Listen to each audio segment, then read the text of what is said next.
पूर्णिया में जन कल्याणकारी एवं विकासात्मक योजनाओं की उद्यतन प्रगति एवं उपलब्धि की समीक्षा बैठक का आयोजन समाहरणालय महानंदा सभागार में किया गया। इस बैठक की अध्यक्षता बिहार सरकार के वरीय मंत्री विजय कुमार चौधरी ने की। इस समीक्षा बैठक में माननीय मुख्यमंत्री श्री नीतीश कुमार जी के महत्वपूर्ण कार्यक्रमों तथा संचालित जन कल्याणकारी एवं विकासात्मक योजनाओं की समीक्षा की गई।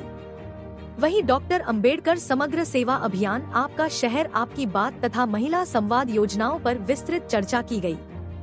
इस बैठक की अध्यक्षता कर रहे माननीय मंत्री श्री चौधरी द्वारा उपस्थित अधिकारियों से उपरोक्त विषयों पर गहन चर्चा की और इन योजनाओं को लाभ जरूरतमंदों तक कैसे पहुंच सके, इस पर विशेष रूप से विचार विमर्श किया गया। वहीं महिला संवाद कार्यक्रम के अंतर्गत राज्य सरकार द्वारा महिलाओं को शक्तिकरण हेतु चलाए जा आज की यह बैठक जो जिला कार्यक्रम क्रियान्वयन समिति की पूर्णिया में आयोजित की गई, ये एक विशेष बैठक थी, जिसमें पिछली बैठक में जो निर्णय हुए थे उसकी भी थोड़ी समीक्षा हुई, लेकिन विशेष रूप से जो सरकार के 3 कार्यक्रम अभी मतलब निकट भूत में चलाए गए हैं, उन तीनों कार्यक्रमों से संबंधित जानकारी और उसकी समीक्षा थी, जिसमें पहला है महिला संवाद, दूसरा है डॉक्टर भीमराव अंबेडकर समग्र सेवा अभियान और तीसरा है आपका शहर आपकी बात। और तीनों के नाम से ही स्पष्ट है और आप समझ सकते हैं कि तीनों का लक्ष्य क्या है। कि जैसे महिला संवाद से है कि जो महिलाओं के बारे में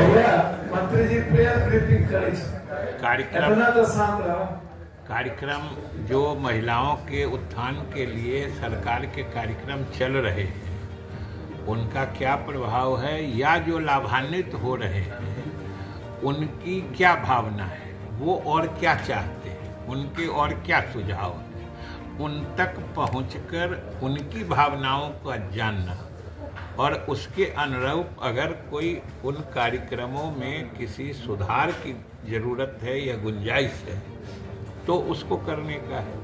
उसी तरीके से डॉक्टर भीमराव अंबेडकर समग्र सेवा अभियान है कि उसमें जो दलित महादलित बस्ती के लोग हैं या जो हमारे गरीब नागरिक हैं, उनके लिए जो योजनाएं चल रही है उनके बारे में उनका क्या ख्याल है या उसमें और वो क्या सुधार चाहते हैं, या फिर उनके लिए जो योजनाएं बनी हैं उनका सही लाभ उन तक पहुंच पाता है कि नहीं, उसके संबंध में जागरूकता है कि नहीं है, इन सब चीज़ों को देखना उस अभियान का उद्देश्य है या लक्ष्य है।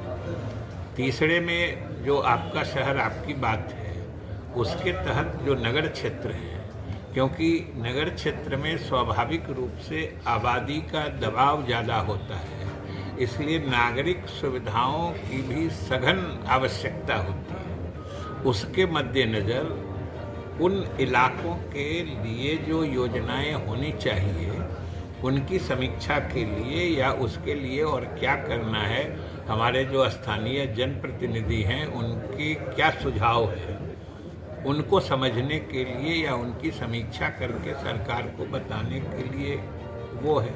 इस तरीके से तीनों योजनाएं महत्वपूर्ण हैं और एक जो मौसम के हिसाब से आज के समय के लिए प्रासंगिक है कि ये जब हम लोग इस महीने में मई के अब अंत पहुंचने वाले हैं तो आज इस महीने के बाद से बाढ़ और सुखाड़ ये दोनों का जमाना प्रारंभ हो जाता है। आप समझते हैं कि बिहार अपने भौगोलिक अवस्थिति के कारण बहुत हम लोग भाग्यशाली नहीं हैं। सारी नदियां नेपाल से, उसमें भी पूर्णिया, सुपौल, अररिया, किशनगंज के लोग तो और समझिए नेपाल के नज़दीक बसते हैं। सारी नदियां जो बिहार को बाढ़ से प्लावित करती हैं वो सभी नेपाल से आती हैं और उस बिहार में समझिए कि पूरा उत्तर बिहार पश्चिम से पूरब तक, माने चंपारण से लेके किशनगंज तक, ये सभी नदियां नेपाल से आके और पूरा यहाँ पर बाढ़ का प्रकोप ढाती हैं, जिसके कारण लोग परेशान होते हैं। और अभी तक हम लोग बाढ़ से बचाने के क्रम में तटबंधों का निर्माण ही कर पाए हैं।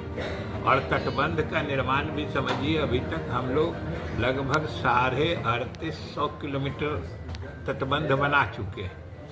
और बिहार का जितना बड़ा भूभाग है, 73% इसका भूभाग जो है वो बाढ़ प्रवण है, माने फ्लड प्रोन है। और उनको हम लोग बांध बना बना के बचाते हैं। स्वाभाविक रूप से जो बाढ़ का समय आता है तो हमारे तटबंधों पर पानी बढ़ता है तो उसका दबाव बढ़ता है। उसी कारण कभी कभी बांध पर खतरा भी हो जाता है। और अगर टूट गया कहीं सारे प्रयास के बावजूद, तो कुछ हमारी आबादी भी प्रभावित हो जाती है। उनके लिए फिर बाढ़ सहाय कार्य जो रिलीफ ऑपरेशन करते हैं वो भी चलाना पड़ता है। तो उस संदर्भ में भी हम लोग आवश्यक तैयारियां कर ली, क्योंकि इस बार तो खास तौर से पहले तो हम लोग समाचार पत्रों में पढ़ रहे थे पिछले 1 महीने में, लेकिन कल जब शाम में पूर्णिया पहुंचे हैं तब मुझे सीधे तौर पर भी एहसास हुआ कि भाई इस इलाके में तो इस वर्ष प्री मानसून जो कहते हैं, मानसून से पहले की ही लगातार अच्छी बारिश हो रही है। पता नहीं ये दोनों चीज़ का द्योतक होता है। और सबसे पहले तो ये जो इलाका है गर्मा फसल में मकई का जो पीला वाले मकई का जो उपजने का, तो ये सघन इलाका है। पूरे जब हम बेगूसराय से आगे बढ़ते हैं तो खगड़िया से लेके यहाँ तक पूरा पीली चादर बिछी रहती थी। काफ़ी क्षति उसके लिए काफ़ी क्षति हुई है। उसके लिए भी यहाँ पे चर्चा हुई है कि किसान को इससे भारी नुकसान हुआ है, जो बात को हम लोग सरकार में रखेंगे। यहाँ हम लोगों ने खुद देखा है और महसूस किया है। और इसी तरीके से जो तैयारियों में, चाहे फिर कृषि में देखना पड़ता है कि जो अगर जहाँ पानी नहीं हो रहा है, खैर उसकी तो चर्चा हम इसलिए नहीं कर रहे हैं, यहाँ तो पानी ही लगातार ही हो रहा है। मौसम से पहले ही इंद्र भगवान की कृपा हो रही है, लेकिन ये कृपा असमय होने से अकृपा में परिणत हो जाती है जब सारे किसानों का मकई बर्बाद हो जाता है। इसलिए